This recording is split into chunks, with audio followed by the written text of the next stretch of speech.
Hi everyone, this is a quick demonstration of how I paint foliage with trees using Liquin and just a minimal amount of paint. The setup's fairly.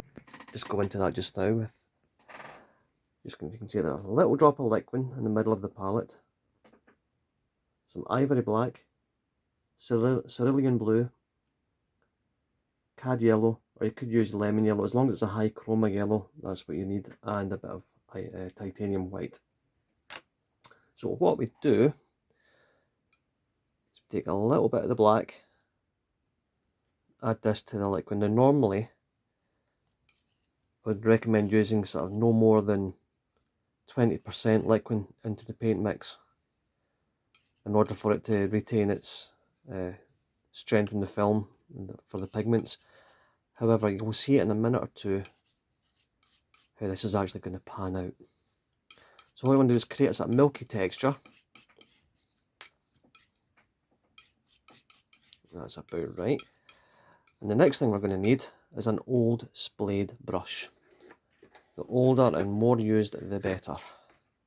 This one's not quite right. I don't know if you can see that there.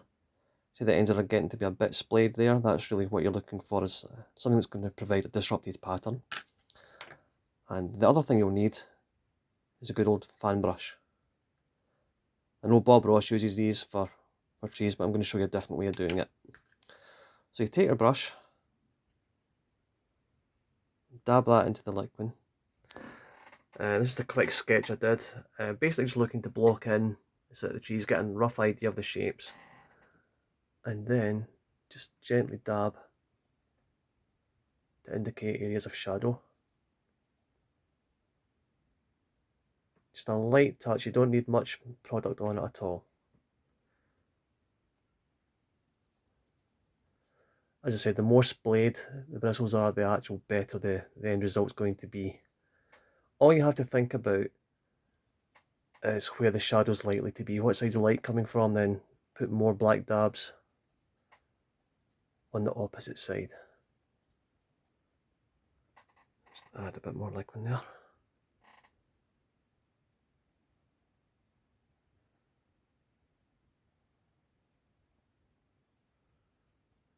Don't need to be too precious about it. You're looking to get an overall effect rather than an exact replica.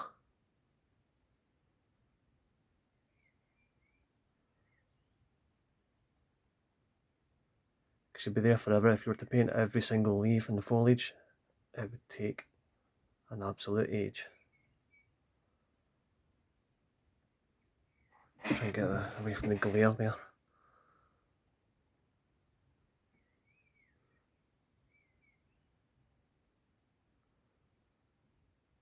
Okay, that's about us there. Clean off the brush. Right. Because we need to use ivory black rather than Mars black, because you're looking for the sort of cool blue property that's in the ivory black. Now I've added the yellow here. Watch what happens.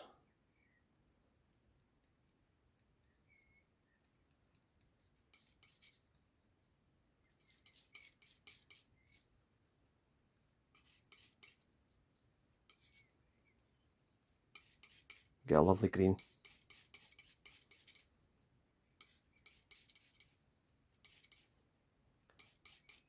Now, as I'm adding more paint that's direct from the tube into this mix, this is actually lowering the ratio of the Liquin to paint, so it's actually getting more back in line with sort of no more than 1 part Liquin to sort of 4 parts paint. I'm just going to add a little bit of blue, the cerulean blue, into this as well, and that's going to give me a darker green.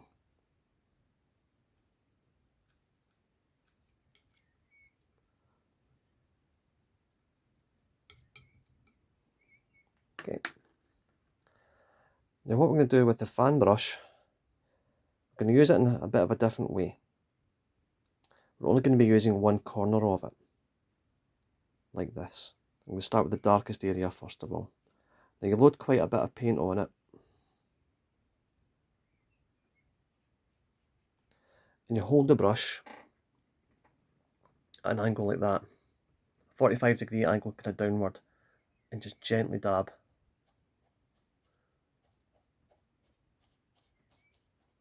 And a bit more paint on it.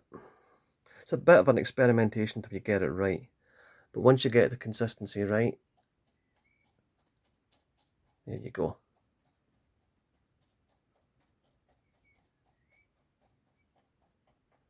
You can very, very quickly fill up the area, and it's actually a good idea to leave some of the underpainting showing through. You don't need to cover it all up. You just want to sort of get a bit more paint on it and just go in and out, gently dabbing. You'll get the feel of it just through practice.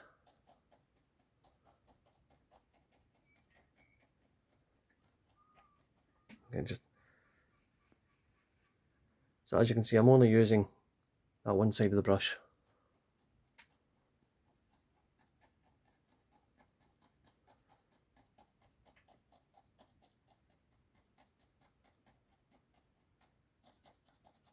Right, use a different shade of green now.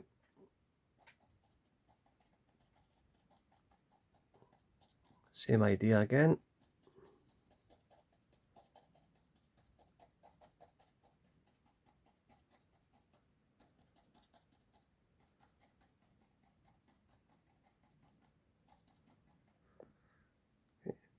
Now I'm going to add a little bit of white into the mixture as well, and just create some highlights.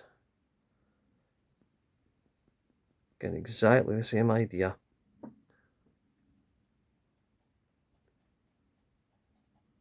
Again, just be less is more. You don't need to go too heavy.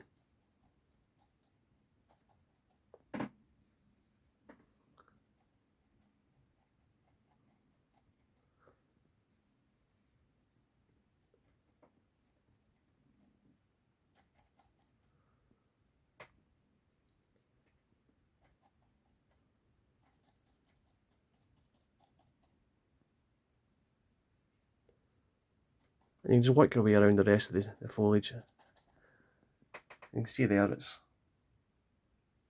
really not very exact, but when you go back and look from a distance, the effect is actually pretty good. Alright, hope that explains it. Thanks.